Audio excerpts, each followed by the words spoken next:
warahmatullahi wabarakatuh.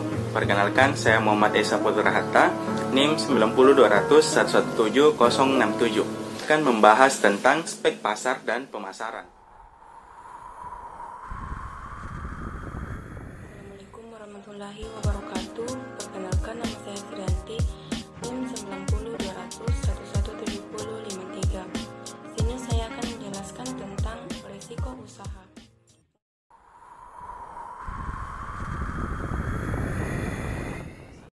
Bismillahirrahmanirrahim. Assalamualaikum warahmatullahi wabarakatuh. Saya Nurwinda, NIM 90200117081. Di sini saya akan menjelaskan mengenai aspek hukum dan aspek permodalan dan biaya.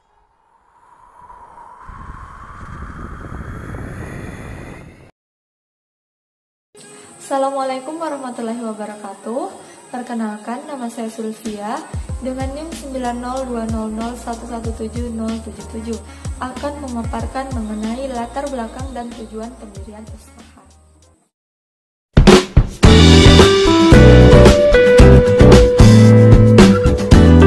Saya Sulfia dengan NIM 90200117077.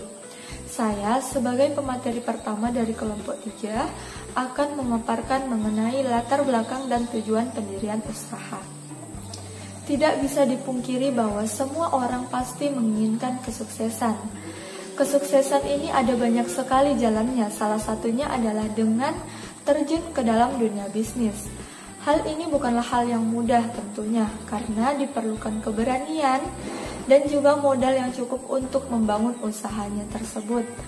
Nah, banyak juga pebisnis yang gagal dalam usahanya. Oleh karena itu, kita dituntut untuk mempunyai rasa percaya diri, tekun, bertanggung jawab, dan juga optimis bahwa usaha yang kita geluti akan membuahkan hasil, insya Allah.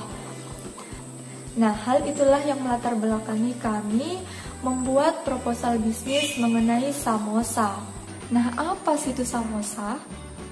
Jadi samosa merupakan makanan berbentuk segitiga yang digoreng. Umumnya ia berisi kentang, daging, bawang bombay, daun bawang, dan lain sebagainya. Makanan ini populer di Asia Tengah, di Asia Tenggara, Asia Selatan, Indonesia, Singapura, Malaysia, India, hingga Jazirah Arab. Makanan ini awalnya diperkenalkan di Asia Tengah, di daerah asalnya yaitu Samsa pada abad ke-1, yang kemudian menyebar oleh para pedagang dari Asia Tengah tersebut. Seperti yang kita ketahui bahwa samosa ini adalah makanan yang digoreng menggunakan minyak, yang pastinya tidak sehat ya untuk vegetarian. Tetapi di India sendiri justru dijadikan sebagai salah satu menu vegetarian karena isinya itu ada sayuran, daging, dan macam-macam lainnya. Nah, seperti yang kita ketahui bahwa samosa ini banyak sekali jenisnya, mulai dari isian sayur mayur, daging, sosis, dan lain sebagainya. Nah, kami akan membuat bisnis samosa dengan isian ikan. Jadi ikan ditambah dengan kentang, irisan daun bawang, dan bumbu-bumbu lainnya. Nah, untuk tujuan pendirian bisnis ini, kami bertujuan untuk memperoleh hasil yang semaksimal mungkin, keuntungan yang semaksimal mungkin, memperoleh pengalaman dari kegiatan kewirausahaan, dan mengetahui lebih dalam mengenai kuliner, kemudian membantu perekonomian masyarakat dengan menciptakan lapangan pekerjaan bagi karyawan nantinya. Nah, saya kira itu yang bisa saya sampaikan. Terima kasih banyak atas kesempatan.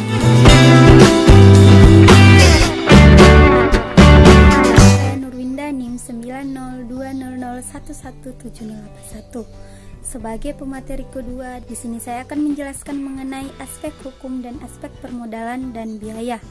Nah, yang pertama yaitu aspek hukum, di mana aspek hukum tersebut mencakup mengenai tempat usaha.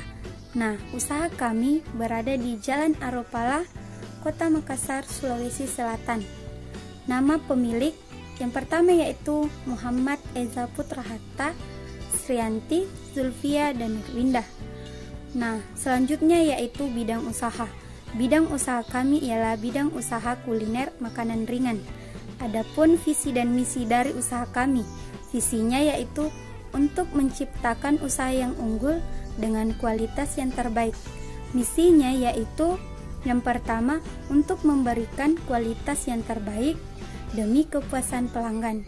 Yang kedua, memberikan pelayanan yang terbaik demi kenyamanan pelanggan. Nah, yang kedua yaitu aspek permodalan dan juga biaya. Yang pertama yaitu biaya tetap sebanyak 606.500. Adapun biaya bahan baku sebanyak Rp680.000. Adapun biaya lain-lain yakni biaya promosi sebanyak Rp300.000 per bulan. Nah, total dari biaya-biaya tersebut ialah sebanyak Rp4.316.000. Selanjutnya, pendapatan yang akan kami dapatkan di dalam 1 bulan sebanyak Rp9 juta. Adapun pendapatan sebanyak Rp108 juta. Nah, selanjutnya yaitu laba yang akan kami dapatkan ialah Rp67.984.000. Nah, itulah yang bisa saya sampaikan mengenai aspek hukum dan aspek permodalan. Lebih dan kurangnya mohon dimaafkan.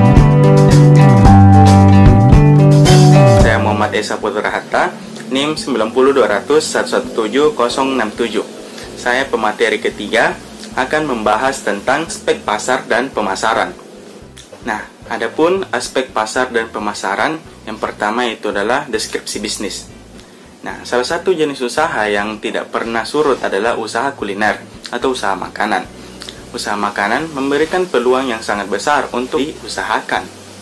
Apalagi makanan yang cocok dengan lidah konsumen. Makanan ringan jenis gorengan merupakan salah satu makanan selingan yang sudah sangat dikenal oleh masyarakat Indonesia dan cocok dengan orang Indonesia. Nah, baik itu anak-anak maupun orang dewasa. Berangkat dari hal itu tadi, maka usaha yang akan kami buat adalah usaha dalam bidang kuliner. Di sini kami memilih makanan ringan gorengan yang kami tawarkan yaitu samosa. Samosa yang merupakan makanan ringan gorengan ini berisi ikan dan berbentuk segitiga. Nah, produk samosa ini juga kami produksi sendiri. Nah, yang kedua ialah situasi persaingan. Nah, situasi persaingan tentulah sangat ketat, apalagi letak di tempat kami yaitu Jalan Aropala, juga banyak penjual gorengan atau makanan ringan yang tak kalah enak. Nah, situasi persaingan tentulah sangat ketat, apalagi letak dari tempat kami yaitu Jalan Aropala, juga banyak penjual gorengan atau makanan ringan yang tak kalah enak juga. Tapi hal tersebut bukanlah penghalang bagi kami, karena kami merasa dan akan selalu bisa merancang dan mempunyai perbedaan atau value dari para pesaing kami, seperti itu. Nah, yang ketiga itu adalah sasaran usaha. Segmentasi pasar dan target pasar.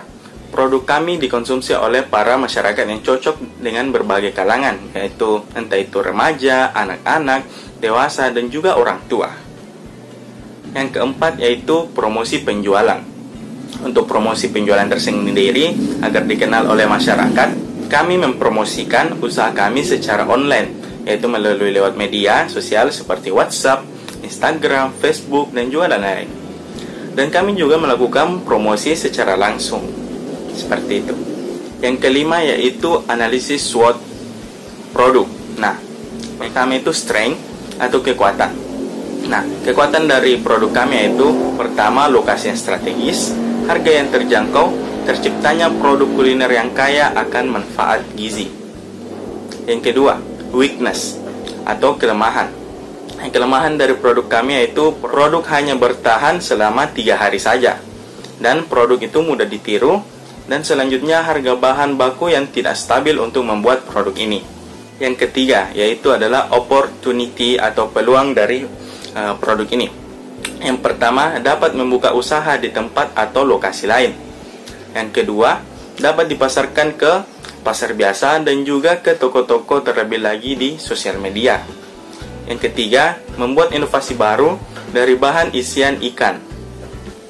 Dan yang terakhir, yang keempat, jarang ditemui usaha yang sama yakni dengan produk isian ikan, seperti itu. Yang keempat, yang terakhir yaitu threat atau ancaman. Yang pertama yaitu adalah kemungkinan munculnya pesaing lain atau pesaing yang baru dengan adanya produk yang sama sebelumnya dari bahan baku yang sama pula. Nah, yang kedua yaitu konsumen mudah berpindah ke tempat lain apabila muncul pesaing baru dengan produk yang serupa, seperti itu. Selanjutnya kita melangkah ke poin yang terakhir yaitu strategi pemasaran.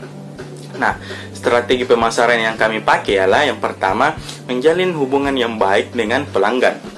Yang kedua, memilih tempat yang strategis dan mudah dijangkau oleh para konsumen, yaitu berada di Jalan Aropala, Makassar. Yang ketiga yaitu melakukan promosi baik melalui media sosial maupun secara offline, seperti pamflet, brosur, atau dari mulut ke mulut. Nah, yang terakhir yaitu menjadikan nelayan sebagai mitra usaha. Ya, mungkin itu saja yang dapat saya sampaikan. Nama saya Srianti, NIM 9020017053. Pemateri keempat dari kelompok 3. Di sini saya akan menjelaskan tentang risiko usaha. Yang pertama yaitu risiko dan hambatan. Adapun risiko dan hambatan dalam usaha kami yaitu yang pertama, fasilitas yang masih kurang modern. Dua, yaitu banyak dijumpai produk yang serupa. Yang ketiga yaitu produk yang tidak bertahan lama. Yang keempat, kemungkinan munculnya pesaing baru dengan adanya produk yang sama. Dan yang kelima yaitu konsumen mudah berpindah ke tempat lain apabila muncul pesaing baru dengan produk yang serupa. Selanjutnya yaitu situasi persaingan. Situasi persaingan tentulah sangat ketat, apalagi letak dari tempat kami yaitu di Jalan Aropala. Juga banyak penjual gorengan atau makanan ringan yang tak kalah enaknya. Tapi hal tersebut bukanlah penghalang bagi kami, karena kami merasa dan akan selalu bisa merancang dan mempunyai pembeda atau value dari para pesaing kami. Selanjutnya yaitu manfaat dan khasiat.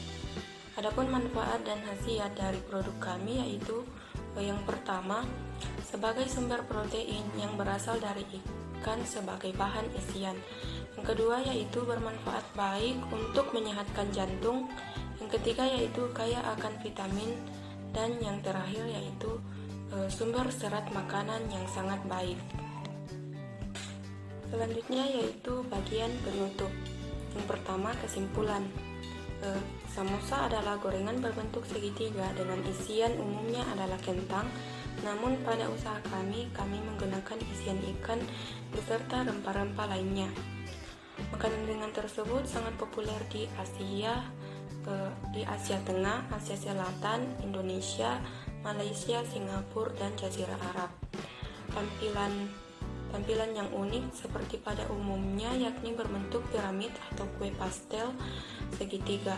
Samosa memiliki rasa gurih yang lezat karena perpaduan isiannya, yang bisa saja menggunakan daging, ikan, ayam, maupun kentang, serta dapat dilengkapi dengan berbagai saus.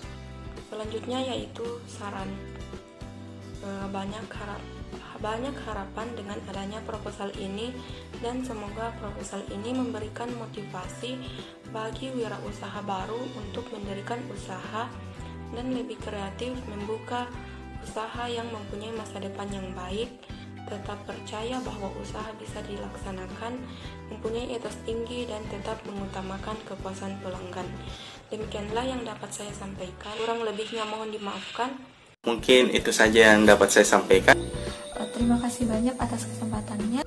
Lebih dan kurang Mohon dimaafkan. Wassalamualaikum warahmatullahi wabarakatuh.